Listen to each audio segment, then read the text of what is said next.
এই পৃথিবীতে সবচাইতে উত্তম জিকির হচ্ছে লা ইলাহা ইল্লাল্লাহ। কিয়ামত দিবসে একজন ব্যক্তির অপরাধের ৯৯টা দফতর খোলা হবে।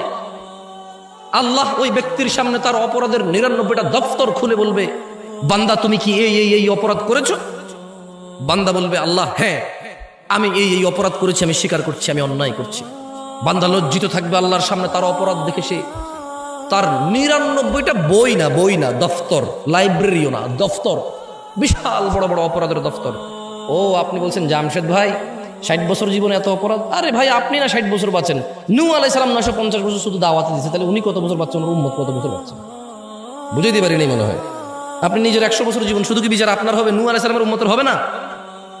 কি নূহ আলাইহিস সালামের উম্মতের বিচার হবে না? আদম আলাইহিস সালামের উম্মতের বিচার হবে না? মুসা ঈসা আলাইহিমুস সালাম আজমাইনের উম্মতের বিচার হবে না? তো সব নিজের দিয়ে বিচার করেন কেন? হ্যাঁ,